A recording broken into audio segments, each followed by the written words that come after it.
Allez, c'est parti. Bonjour, je m'appelle Benjamin Raffin, j'ai 37 ans et je suis rigueur.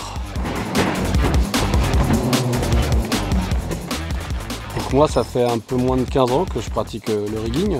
En fait, nous, on se retrouve à accrocher dans les salles de spectacle des moteurs, des éléments pour accueillir ensuite la lumière, le son, la vidéo ou la déco. Ça nous arrive de faire autre chose, on peut travailler dans l'événementiel pour des salons, on peut travailler pour tout ce qui nécessite en vrai du travail en hauteur et de l'accroche, mais principalement dans le spectacle.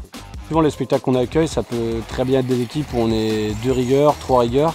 Et parfois, sur les grosses tournées, on peut monter à 15, 20, j'ai déjà vu des équipes à 25, 30 rigueurs.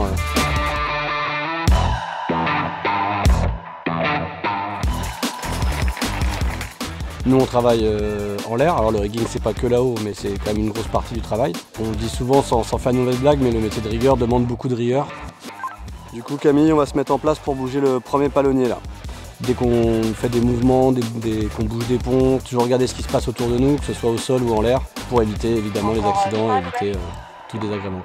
Hop là, parfait. En fait, tout ce qui est déplacement là-haut, à partir du moment où on n'a pas peur, ça viendra. Personne commence en étant le meilleur là-haut, il faut du temps, il faut être patient aussi, il y en a qui ont besoin de plus de temps que d'autres. Moi j'ai appris avec des anciens. Maintenant on a la chance d'avoir un métier reconnu puisqu'on a un diplôme, certificat de qualification professionnelle, le CQP. Je trouve que c'est une évolution qui est importante et qui est intéressante. C'est un métier qui est assez jeune, qui existe depuis on va dire les années 80, qu'on a vu évoluer, moi déjà à mon niveau sur les 15 dernières années. C'est évidemment sur le matériel, que ce soit les EPI, les équipements de protection individuelle, sur le matériel qu'on utilise aussi, les moteurs, les élingues. Mais la plus grosse évolution pour moi, et qu'on nous demande aujourd'hui en tant que rigueur, c'est sur la sécurité. Tous les déplacements, toute l'accroche, savoir faire tout ça en étant certes efficace, mais toujours en restant dans la sécurité. C'est un métier qui m'a plu assez vite. J'ai fait des formations courtes au début, formations de 3-4 jours qui nous apprenaient les bases de l'accroche, les bases du travail en hauteur.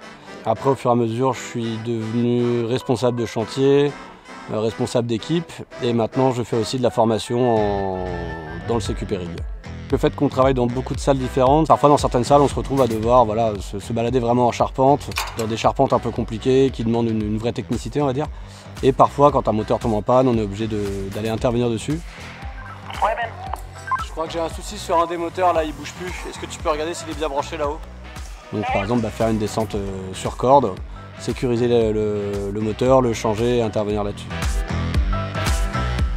Même si nous, on fait pas de l'art, on va dire, derrière nous, il y a un éclairagiste, il y a un sonorisateur, il y a un spectacle qui est construit autour de ça, et on en fait quand même entièrement partie. Quand on monte un spectacle et que derrière on le voit et qu'on prend un vrai petit côté, une vraie claque parce que les lumières sont belles, le son est bon, et tout fonctionne, et qu'on a un beau spectacle, oui, on est content d'avoir fait le montage, on est content d'avoir participé, oui, c'est sûr.